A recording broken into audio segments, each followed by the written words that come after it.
Here's the 30-second lesson on what legends know. Never practice nunchucks in a crowded room. Never eat chole before a road trip.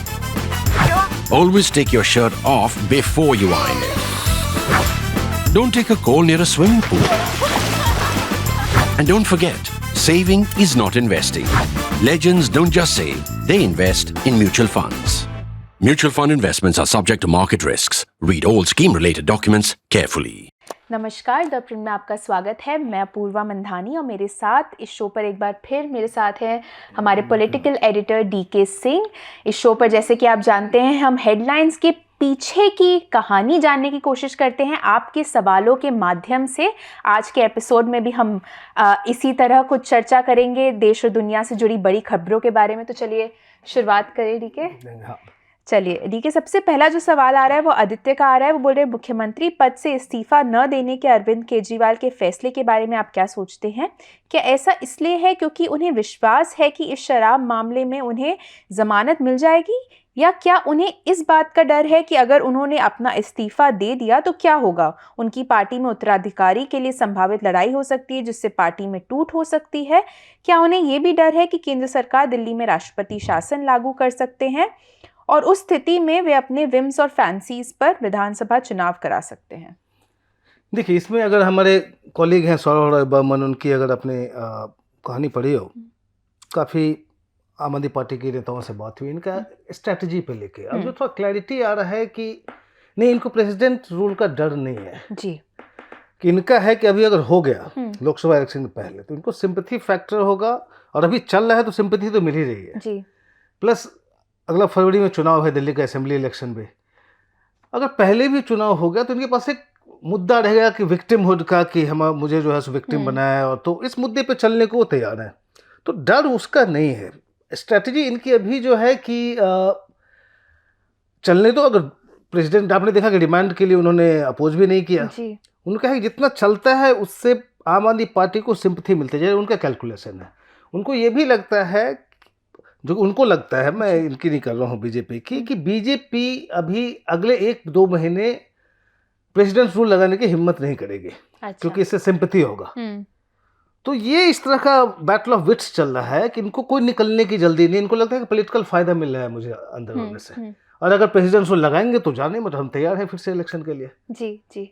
चलिए अगला सवाल भी इसी से जुड़ा हुआ है। नवनीत रिंगानिया का सवाल है। बोल रहे हैं क्या दूसरी कंट्रीज में जेल से सरकार चलाने के उदाहरण हैं? क्या अभी जेल से सरकार चलाने से अंडर ट्रायल पॉलिटिशियंस के लिए प्रेसिडेंट सेट हो जाएगा? क्या कोर्ट इसमें लैंडमार्क जजमेंट सुना सकती है? देखिए, ऐसा तो हमने कभी सुना नहीं कि जेल से सरकार चलाई जा रही है, वो भी डायरेक्ट। आप कह सकते हैं कि अब कोई नेता हो, जैसे जयललिता अंदर हो तो उसने अपना एक सीएम रखा हुआ हो और आप ऑर्डर कन्वे कर रहे हो, लेकिन वो सीएम होता है। अब सीएम खुद ही अंदर हो और बाहर कोई नहीं हो, इस तरह का तो ऐसा कभी हुआ तो नहीं है। लेकिन इसमें जैसे कि हाईकोर्ट ने कहा है, दिल्ली हाईकोर्ट ने कुछ दिन पहले, 2-3 दिन पहले ही, कि ऐसा कोई लीगल बार नहीं है, कोई कानूनी कोई उस पर बंदिश नहीं है कि अगर सीएम अंदर है तो सरकार नहीं चल सकती। जी। लेकिन फिर कोर्ट ने कहा कि लेकिन प्रैक्टिकली बहुत ही मुश्किल है। अब इसमें आम आदमी पार्टी वाले जो कह रहे हैं कि अब देखिए, मॉडल कोड ऑफ कंडक्ट तो आ गया, कोई ऐसा पॉलिसी डिसीजन तो लेना नहीं है। ट्रांसफर पोस्टिंग भी अब सीधे, अब चूंकि ईसी आ गई है तो उसमें एक रूटीन छोड़ के अब कुछ उसमें करना नहीं है जी। तो ऐसा कोई पॉलिसी डिसीजन नहीं लेना है जिसके कारण कि आपको कैबिनेट बुलाना पड़े, मीटिंग लेना पड़े, तो ऐसी कोई बड़ी बात नहीं है। लेकिन जैसा कि मैंने पिछले क्वेश्चन में कहा कि ये उसका नहीं सोच रहे, वो है कि अगर ठीक है आपको लगता है कि हम नहीं चला सकते तो लेफ्टिनेंट गवर्नर जो है सो 239AB के अंदर अपना रिकमेंड कर दें और सब आप सस्पेंडेड एनिमेशन में असेंबली को डाल दें या फिर डिसॉल्व कर दें। जी। तो वो गेम चल रहा है अब। इस पर डीके ने जो हमारे सहकर्मी सौरभ की स्टोरी की बात की, उसका लिंक इस वीडियो के डिस्क्रिप्शन में ऐड करवा दूंगी मैं, तो वो कहानी भी आप ज़रूर पढ़ें। डीके, अगला जो सवाल है वो 2 सवाल साथ में लूँगी। एक सवाल है कार्तिक पराशर का, हमारे मेंबर है, बोल रहे हैं क्या आप बता सकते हैं कि ईडी द्वारा गिरफ्तार किए जाने पर लोगों को ज़मानत क्यों नहीं मिलती? और दूसरा संकल्प का सवाल है जो कि हमारे मेंबर हैं, पूछ रहे हैं कि विपक्ष ईडी या सीबीआई की कार्रवाई को लेकर हंगामा कर रहा है, एक वोटर को इस पर कैसी प्रतिक्रिया देनी चाहिए या इस पर कैसे रिएक्ट करना चाहिए? भ्रष्टाचार पूरे भारत में कॉमन नॉलेज है और ये कहना कि एक्शंस अनफेयर हैं वास्तव में मिल्क वाटर टेस्ट पास नहीं करता। ईडी की कार्रवाइयों का शिकार होना बीजेपी के लिए कोई नई बात नहीं है। भारतीय राजनीति में वॉशिंग मशीन होने का आरोप भी नया नहीं है। हालांकि ये ऐसी बातें नहीं है कि मतदाताओं को प्रभावित करती हो। यहाँ तक कि नायडू की गिरफ्तारी के नाटक का भी उनके कम्मा कास्ट बेस से ज़्यादा प्रभाव नहीं पड़ा। अधिकांश विपक्षी नेता पुराने योद्धा हैं जो मतदाताओं की नज़र में पहले ही बदनाम हैं। क्या उन्हीं पुराने रिजेक्टेड चेहरों को दोहराने के बजाय नए लोगों पर जोर देना बुद्धिमानी नहीं है? देखिए, पहली बार वो जो कह रहे हैं कि विपक्षी दलों का, इससे पहले मतदाता इसको कैसे देखेंगे ना? इतना बड़ा करप्शन, मतलब इलेक्शन में कोई करप्शन कोई मेजर रोल प्ले करता हो, ये हमने नहीं देखा है। हमने देखा कि जयललिता कई बार कन्विक्ट भी हुई, फिर निकली, फिर जीत गई, फिर इलेक्शन, कई केसेस चल रहे थे उनके खिलाफ। बहुत सारे लोग हैं केसेस चलते रहते हैं, अब फिर चुन के आ जाते हैं वो। तो वो ये मैं मत रखता हूँ कि शायद वोटर्स इसको इतना सीरियसली नहीं ले। हालांकि हमने देखा कि जब ये नरेंद्र मोदी जी की बात आती है तो फिर करप्शन फिर मुद्दा बन जाता है कि उन्होंने कैसे करप्शन अपोजिशन खत्म किया। 2014 में बड़ा मुद्दा बना था, करप्शन बहुत बड़ा मुद्दा था 14 में।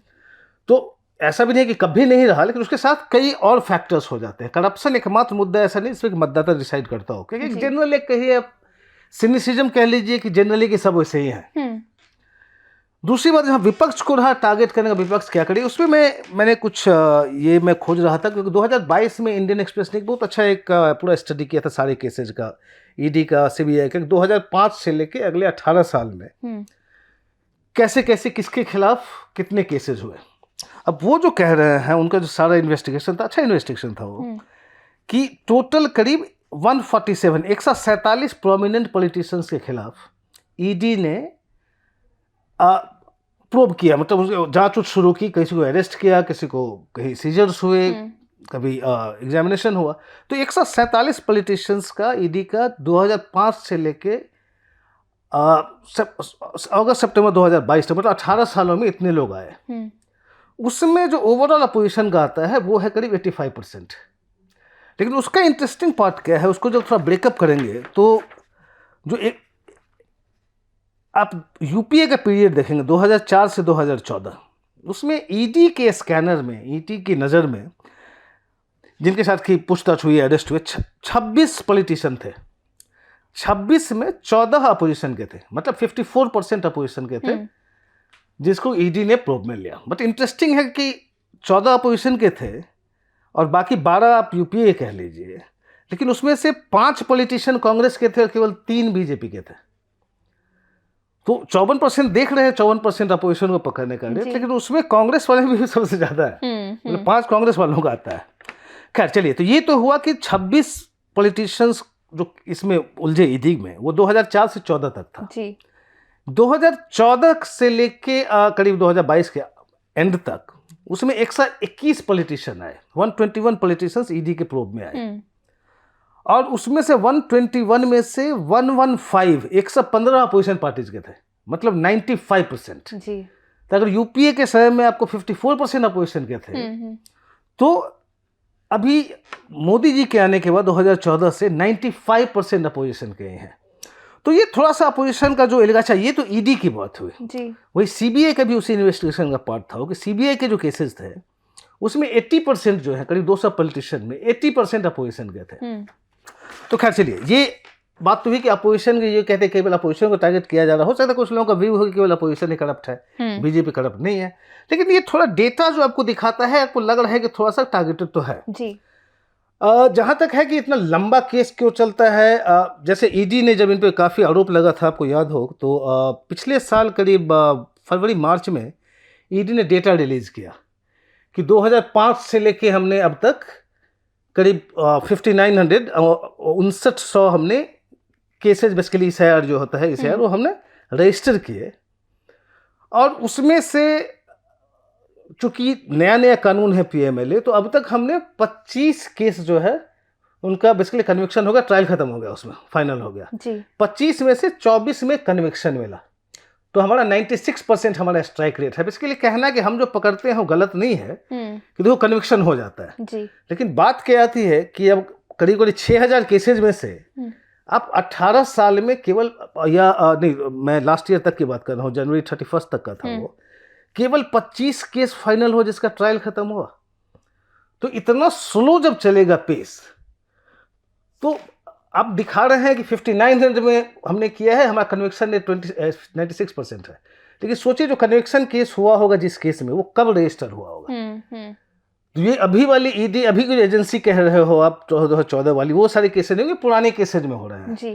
तो इतना जो कोर्ट जो कहती है ना कि प्रोसेस ही पनिशमेंट हो जाता है, ये सब लोगों के साथ हो रहा है जी। और उससे मैं इस मुद्दे पे आता हूँ कि जैसे आपका बेल का क्वेश्चन है, बेल क्यों नहीं हो रहा है, इसमें आप हमारे लीगल एक्सपर्ट हैं, आप इस पर प्रकाश डालें।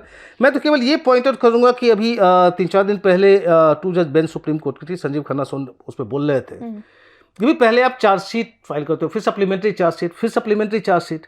अब एक केस था जिसमें कि 18 महीने से वो जेएमएम वाला जो केस है मनी लॉन्ड्रिंग वाला, 18 महीने से अंदर है, वो सप्लीमेंट्री पे सप्लीमेंट्री चार्जशीट आ रही है। तो ये करें, ये जो एक डिफॉल्ट बेल का जो प्रोविजन है कि अगर आप नहीं चार्जशीट दे पाए जी, तो डिफॉल्ट बेल होता है, आप उसको आप खत्म करने के लिए आप सप्लीमेंट्री दिए जा रहे हो और आप कहते हो कि इन्वेस्टिगेशन पूरा नहीं हुआ इसलिए ट्रायल भी शुरू नहीं होगा, तो बंदा अपना अंदर रहता चला जाए। खैर एनीवे, वो तो ये मेरी अंडरस्टैंडिंग है। आप इस लीगल गुत्थियों पे आप बताएं क्या कह रहे हैं। बिल्कुल संक्षेप में बस कानून के बारे में बताऊंगी। ईडी कई तरह के केसेस हैंडल करता है, लेकिन पीएमएलए के ज़्यादातर केसेस होते हैं prevention of money laundering act के, और उस कानून के अंदर ही जो बेल की कंडीशंस है वो नॉर्मल जो हमारा क्रिमिनल लॉ है उससे थोड़ी अलग है। नॉर्मल क्रिमिनल लॉ में कोर्ट कंसिडर करता है कई सारी चीज़ें कि थोड़ा बहुत एविडेंस देखता है किस तरह का है, स्टेज देखता है ट्रायल शुरू हुआ है कि नहीं हुआ है, ये भी देखता है कि जो अक्यूज्ड है वो आरोपी है वो फ्लाइट रिस्क है कि नहीं, वो जो विटनेसेस हैं उनको इन्फ्लुएंस कर सकता है कि नहीं, ट्रायल में अड़ंगा डालेगा, ये सब चीज़ें कोर्ट कंसिडर करता है।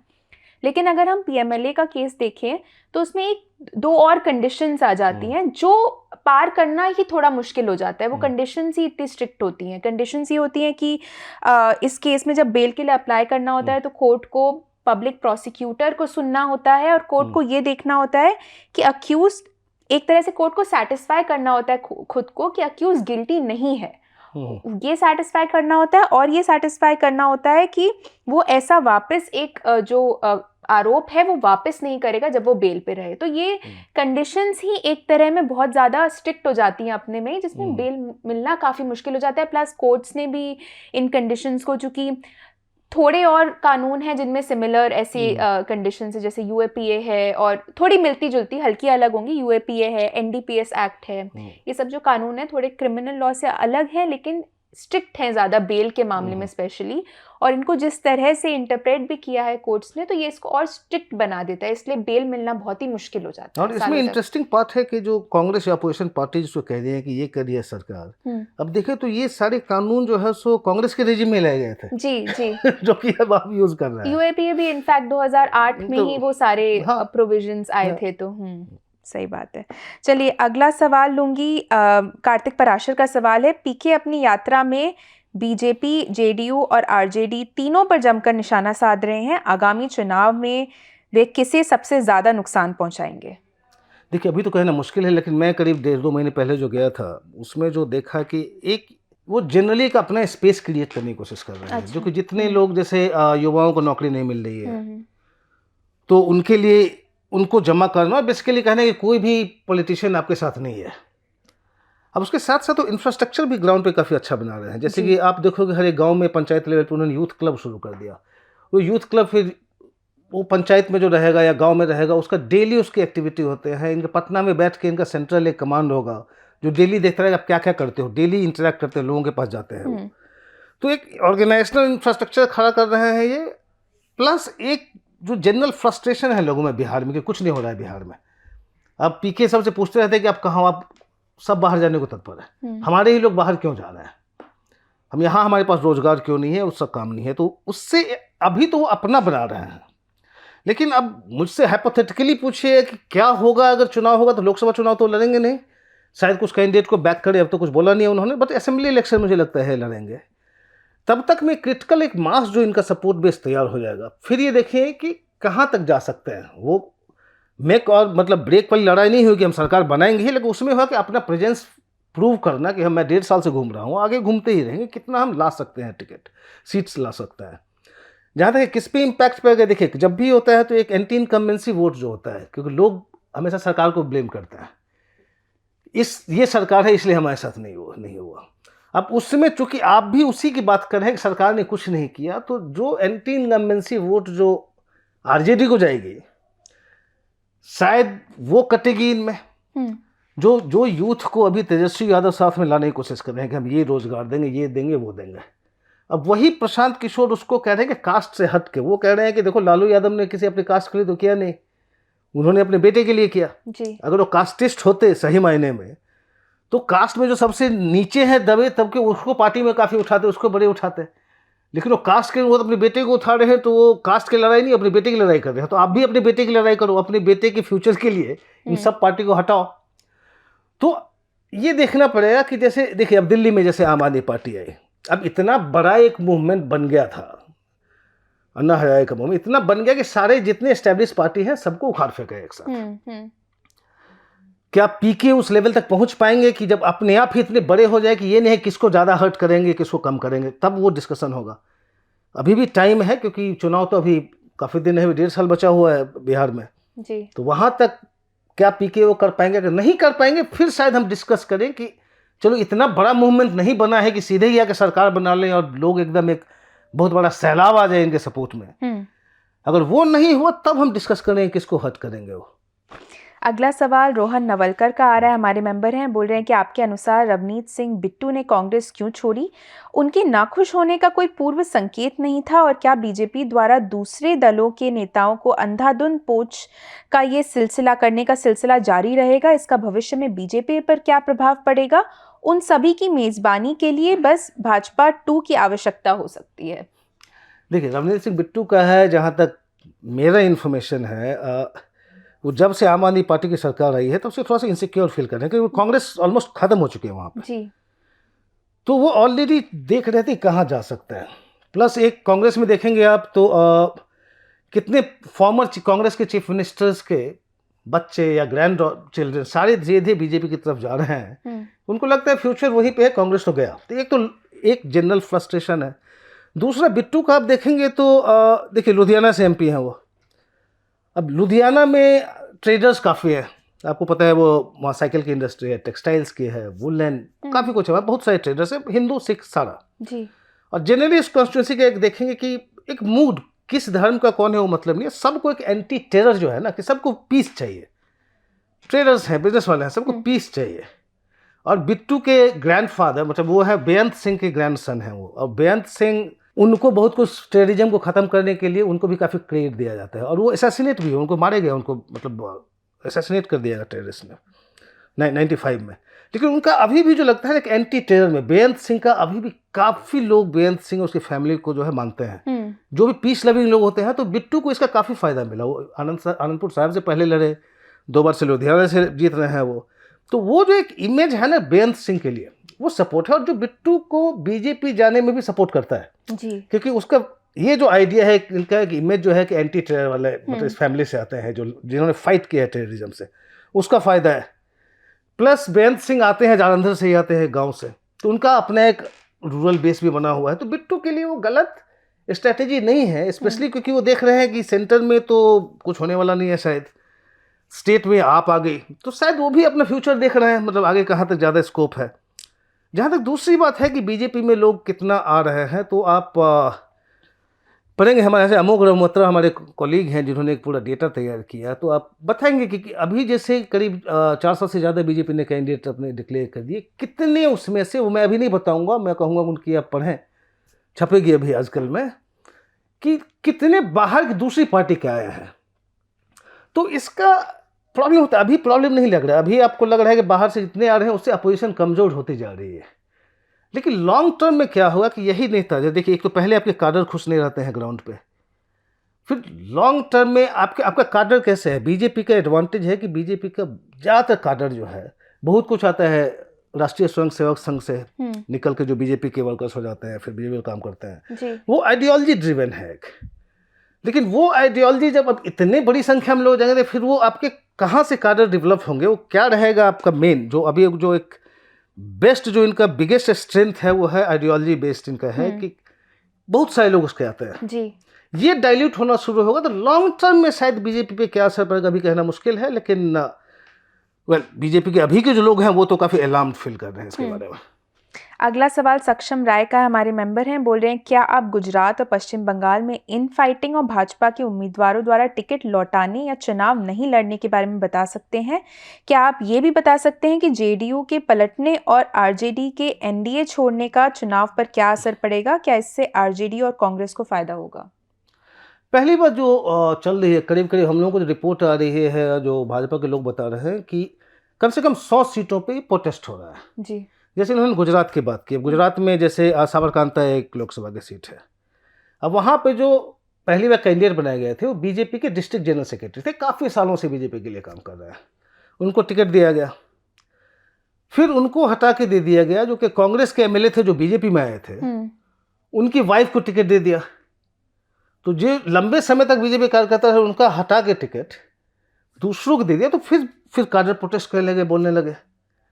दूसरा गुजरात का वडोदरा वाला केस है, लेकिन उसमें जिनको टिकट दिया था उसके खिलाफ ही पार्टी में काफ़ी दिनों से रिजेंटमेंट चल रहा था कि उन्होंने काम नहीं किया, तो वो कहानी है। But generally all over India जैसे मैंने 100 सीटों की बात की, चारों तरफ हो रहा है। राजस्थान में हो रहा है, तो गुजरात में थोड़ा हो रहा है। गुजरात में उस स्केल का नहीं हो रहा है वैसे जितने दूसरे स्टेट्स में हो रहा है। वहाँ यही है, एक तो जैसे अब जैसे 407, जैसे अभी जब हम बात कर रहे हैं तो अभी तक 407 कैंडिडेट बीजेपी ने डिक्लेयर किया है। उसमें अब 103 एमपी जो सिटिंग एमपीज का टिकट काट दिया है। अब 103, अब ये याद कीजिए कि 303 एमपीज थे बीजेपी के सिटिंग एमपीज, उसमें 103 का टिकट काट चुका है। तो नेचुरली उनकी तरफ से भी कुछ रिएक्शन आएगा। प्लस है कि जो दूसरी पार्टी से आके लेके आ रहे हैं, अब उस पर फिर रिएक्शन आएगा। अब आप देखिए जैसे कि नवीन जिंदल आप संडे को पार्टी छोड़ते हैं और थोड़ी देर बाद जो है सो फिर बीजेपी कैंडिडेट बन जाते हैं कुछ हद में जाके। तो जो कार्यकर्ता शुरू से पूरी जिंदगी लगा दी फाइट करने में कांग्रेस से, उसका थोड़ा रिएक्शन तो होगा। लेकिन बीजेपी फिर भी अगर दूसरी पार्टी से कंपेयर करें तो कुछ ज़्यादा एक डिसिप्लिन पार्टी है। थोड़ा मोड़ा बाल होता है, फिर धीरे धीरे वो शांत करने में सफल हो जाता है। अगला सवाल रेशू मलिक का है, हमारे मेंबर हैं, पूछ रहे हैं कि लद्दाख में हो रहे प्रोटेस्ट और 6 शेड्यूल की डिमांड को आप कैसे देखते हैं? बीजेपी ने इसको अपने मैनिफेस्टो में इंक्लूड किया था, फिर वो इस पे एक्ट करने से क्यों मुकर गई? देखिए, एक इसमें 2-3 फैक्टर है। एक तो एक लोकल वहाँ का इक्वेशन, एक लार्जर पिक्चर भी है जी। सो लद्दाख में जब 2019 में लद्दाख यूटी बना, वहाँ पे काफ़ी लोग खुश थे। उनको पहले लगता था कि सारा कुछ तो हमारा कश्मीर जो है वहाँ के लीडर सब कुछ डिसाइड करते हैं हमारे लिए, तो काफ़ी खुश समय हुए थे। धीरे धीरे एक थोड़ा सा सेंस ऑफ एलिनेशन क्यों है कि अचानक वहाँ अब सेंटर का डायरेक्ट है, ब्यूरोक्रेसी चला रही है सब, उसको लोगों को लगता है कि हमारा पार्टिसिपेशन नहीं हो रहा है जी। लेकिन वो एक पॉइंट है। दूसरा क्या है कि उनको अब लगता है जैसे कश्मीर में इन्होंने कहा कि ठीक है बाहर वाले लोग भी आके ज़मीन खरीद सकते हैं, इन्वेस्ट कर सकते हैं। उनको लगता है कि उनका जो एक अपना एक इकोलॉजी जो होता है, उनके फॉरेस्ट, उनका अपना एक कल्चर आइडेंटिटी वो खत्म हो जाए, उनकी ज़मीन आके लोग ले लेंगे। अब ये सब जो फीलिंग आएगी हमारी जमीन, इसलिए वो कहते हैं 6 शेड्यूल में ले। 6 शेड्यूल में क्या होगा कि 6 शेड्यूल में अगर लद्दाख को ले लिया तो वहाँ जैसे 6 शेड्यूल में होता है कि आपका एक ऑटोनोमस डिस्ट्रिक्ट काउंसिल हो जाएगा, ऑटोनोमस रीजनल काउंसिल हो जाएगा, और उन काउंसिल्स के पास काफ़ी पावर होते हैं, लेजिस्लेटिव, एग्जीक्यूटिव, इवन जुडिशियल। अब उसमें है कि अब उनका पावर, वो उनका कानून बनाने का पावर हुआ कि ज़मीन का क्या होगा, फॉरेस्ट लैंड का क्या होगा, पानी का क्या होगा। तो अगर काउंसिल अगर बन गया 6 शेड्यूल में तो सारे लोकल उन लोगों के पास सारे पावर्स आएंगे। अब सेंटर का प्रॉब्लम देखिए, वो सब ठीक है, पावर सब के आएंगे, लेकिन ये सेंटर को जितना सेंसिटिव एरिया है, स्ट्रैटेजिकली जितना इंपॉर्टेंट है वो जगह हमारे कंट्री के लिए, उसको अब सीधे ऐसे ही अब लोकल काउंसिल्स को नहीं छोड़ सकते। सेंटर चाहती है कि हम डायरेक्ट काम करें। अच्छा, प्लस लद्दाख में अभी जो हुआ है, देखिए मुझे सोनम वांगचुक का उनका जो चला, उनके अपने कारण है, मतलब जो कह रहे हैं वो भी सही कह रहे हैं, बट वो जो लोगों में एप्रीहेंशन क्यों बढ़ता जा रहा है। जैसे अब देख लीजिए कि वहाँ पे करीब 7 हाइड्रो पावर प्रोजेक्ट जो है सो क्लियर किए गए, उसमें इंडस रिवर पे उसका हाइड्रो पावर 7 बनने हैं। वहाँ पे आप देखेंगे ग्रीन हाइड्रोजन यूनिट की बात चल रही है, वहाँ पे जियोथर्मल प्लांट लगाने की बात चल रही है। फिर बहुत मिनरल रिच है लद्दाख, तो वहाँ बहुत सारी कंपनीज भी इंटरेस्ट दिखा रही है आने में। तो इनसे लोकल वहाँ के जो रेजिडेंट्स हैं उनको लगता है कि हमारा क्या होगा, हमारी ज़मीन, जंगल, हमारा अपना कल्चर, ये सब उनको लगता है कि हम थ्रेटेंड फील कर रहे हैं जी। अभी केवल वहीं के लिए नहीं है, देखिए एक बड़ा लार्जर डिबेट है, एक इकोलॉजिकल बैलेंस और एक आप बात कीजिए कि डेवलपमेंट के, अब जैसे मैं शिमला जाता हूँ, मेरे जो दोस्त हैं वहाँ कहते हैं, तो वहाँ पे जब काफ़ी कुछ सरकार का होगा, ये बिल्डिंग नहीं बना सकते, इतना ऊपर नहीं बना सकते, लोग कहते हैं, उनको काफ़ी क्रिटिसिज्म होता है कि आप इतना डेवलप कर रहे हो कि देखो अब लैंडस्लाइड हो रहा है शिमला जाने में। फिर वो लोग कहते हैं कि यार आप हम लोग बेवकूफ़ समझते हो कि हम गरीब में यहाँ पे रहें, आप लोग और टूरिस्ट बन के आओ, आपको प्रिस्टाइन ग्लोरी चाहिए, बहुत अच्छी अच्छी चीज़ें यहाँ देखनी है, और आप 8-10 दिन में चले जाओ और हम बस वही पड़े रहें, हम डेवलप नहीं करें, आप क्या चाहते हो? एक वो डिबेट है जी। अब जैसे मैं अपना एक ये बताऊं, जैसे कोविड के समय मैं कुल्लू गया था, कुल्लू में मैंने एक अलग से एक 2 फ्लोर का एक घर लिया हुआ था, हम कुछ 2 सप्ताह के लिए जाकर रहने लगे थे। तो हमारे यहाँ जो कुक के आते थे जी, इतनी ज़मीन थी उसके पास, उतनी ज़मीन है लेकिन पैसे नहीं है उसको डेवलप करके, क्योंकि टूरिज्म चला। तो हमारे यहाँ वो सुबह और शाम में आकर हमारा खाना बनाते थे, और उनकी अगर जायदाद मानो तो हमसे कई गुनी ज़्यादा थे। तो आप डेवलपमेंट के लिए आपको बाहर से पैसे लाने पड़ेंगे, बाहर से लोग आएंगे, तभी लोकल भी उसी पे ऊपर आएंगे। बट देखिए, ये इस डिबेट में मैं उसका एक्सपर्ट नहीं हूँ कि अब इन्वायरमेंट और डेवलपमेंट को कैसे बैलेंस करके चलना है। अगर मैं एक्सपर्ट हूँ तो फिर ऑथोरिटेटिवली बात करूँ, मैं अपने एक्सपीरियंस से बात कर रहा हूँ कि दोनों को साथ साथ लेके कैसे चलेंगे।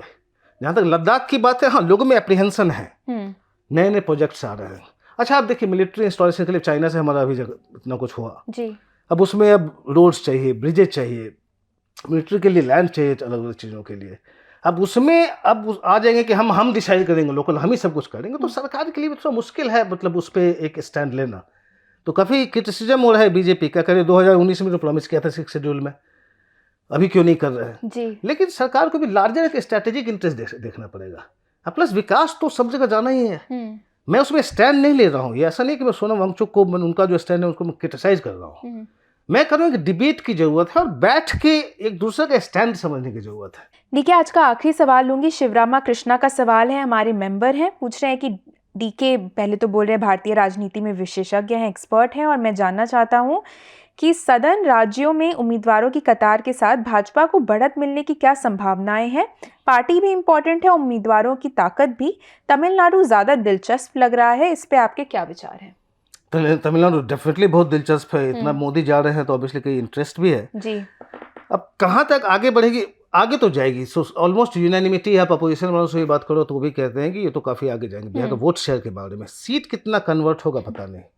उन्होंने कैंडिडेट की बात की है कि जो तमिलनाडु में उतारा है, तो इसलिए मैंने उसको कुछ आज उस पर रिसर्च किया कि सीट बाई सीट देखने के लिए। देखिए, बीजेपी वहाँ पे फुल फोर्स लगा रही है। जैसे एक तो करंट बीजेपी के प्रेसिडेंट है अन्नामलाई, उनको भी खड़ा कर दिया। उनके पहले जो 2 उनके प्रेडिसेसर्स थे, मतलब एल मुरुगन और तमिलसाई सौंदरराजन, उन दोनों को भी फील्ड कर दिया है। एल मुरुगन ने अपना मिनिस्टर थे यहाँ पे, तमिलसाई सौंदरराजन गवर्नर थे यहाँ के तेलंगाना के, सबको फिल किया है। तो एक पूरा एक फोर्स लगाया हुआ है बीजेपी ने। उसमें थोड़ा सा अपोजिशन को भी दिक्कत हो रही है। अपोजिशन मतलब बीजेपी के जो एडवर्सरी है उनको भी दिक्कत हो रही है। अब जैसे देखिए, कोयम्बटूर में अन्नामलाई जहाँ से खड़े हैं जी, वो सीपीएम का सीट था, लास्ट टाइम सीपीएम जीती थी। लेकिन अन्नामलाई के आने के कारण डीएमके को सेफ लगा कि नहीं, सीपीएम पे नहीं छोड़ेंगे, इस बार डीएमके ने खुद ही सीट लिया है लड़ने के लिए। तो दूसरी जगह भी थोड़ा सा प्रेशर तो है। लेकिन मैं कुछ सीट की चर्चा करूँगी, बीजेपी को इतना होप क्यों है? अन्नामलाई जैसे कोयम्बटूर से लड़ रहे हैं, अब उसका देखिए 2019 में नहीं, 2014 में 4 से ले 2004 में सेकेंड आई थी बीजेपी। 14 में बीजेपी अपना वहाँ से सीपी राधाकृष्णन है, वो करीब 42,000 वोट से हारे थे। 2019 में 1,80,000 वोट से हारे थे। तो टफ है बीजेपी के लिए कोयम्बटूर। लेकिन फिर अन्नामलाई फैक्टर आपके पास आ गया जी।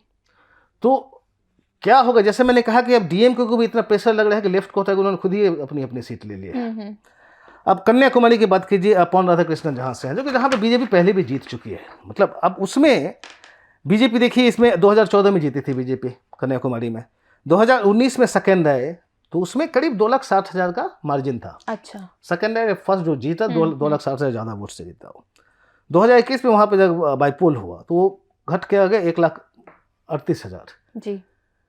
बीजेपी वहाँ बेटर कर रही है, वहाँ से फिर से पॉन राधाकृष्णन के कैंडिडेट हैं। हमने बात की तमिलसाई सौंदरराजन की, थोड़ा सा टफ सीट है चेन्नई साउथ। लेकिन ऐसा नहीं, कभी 98 में जाना कृष्णमूर्ति बीजेपी से वहाँ जीत के आए थे। उसके बाद से थोड़ा टफ है, देखिए क्या कर पाते हैं। आपके नीलगिरीज से एल मुरुगन को दिया है।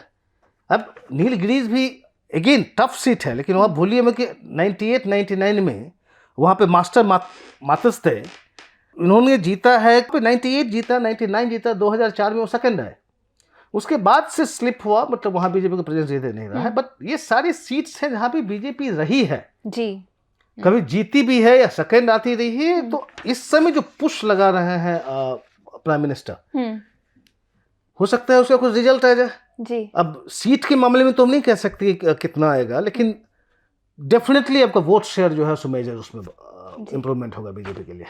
चलिए, इसी बात पे हमारा आज का एपिसोड यहीं खत्म होता है।